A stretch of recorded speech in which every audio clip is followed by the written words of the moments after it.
l'enfant tel qu'on se le représente et tel qu'on nous le présente finalement à travers le discours courant, il est à l'intersection de plein de choses de notre société, c'est-à-dire d'abord le consumérisme, puisqu'on est censé acheter beaucoup de choses pour le rendre heureux, enfin, donc des vêtements, un nouvel appartement, une voiture parce qu'il faut l'emmener partout, enfin, donc on est censé consommer beaucoup. Et puis en même temps, il y a tout le discours sur le naturel, donc qui semble contradictoire.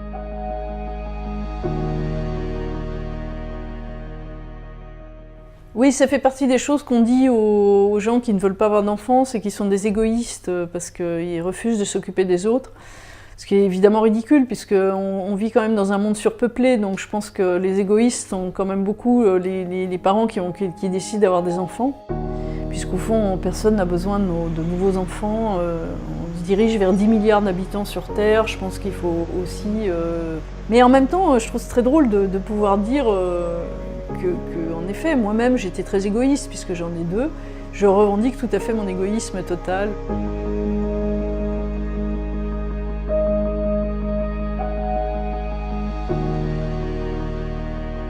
Parece que es egoísta en este mundo no seguir reproduciendo las generaciones, cuando además hay una superpoblación mundial, ¿no? Que igual lo egoísta sería precisamente tener una maternidad biológica, si nos ponemos así, ¿no?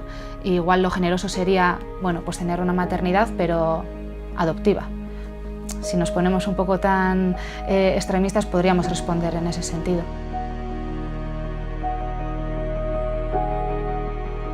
Jo crec que una dona que tria de forma voluntària no tindre fills, jo crec que no a soles no és egoista, sinó que és sumament responsable.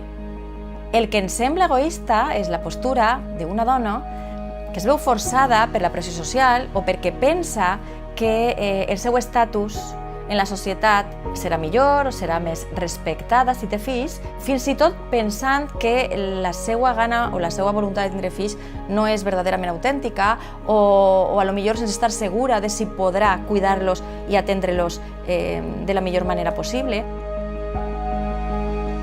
Això sí que crec que és irresponsable i podríem dir que egoista, però no en absolut la persona que voluntàriament tria no tindre fills.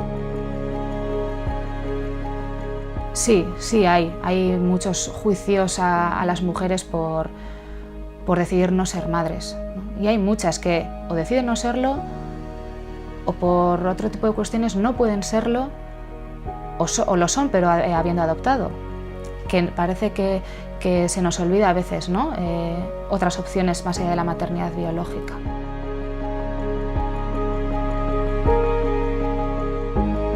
Al cap i al fi, la maternitat no és únicament la maternitat biològica, pot ser també la maternitat per adopció, per supost.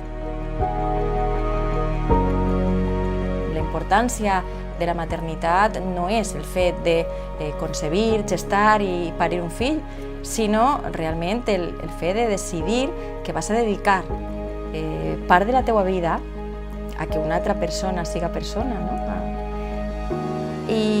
I per tant jo crec que el fet d'adoptar a un xiquet o a una xiqueta és el millor o el més alt acte d'altruisme que podem considerar en relació amb la maternitat.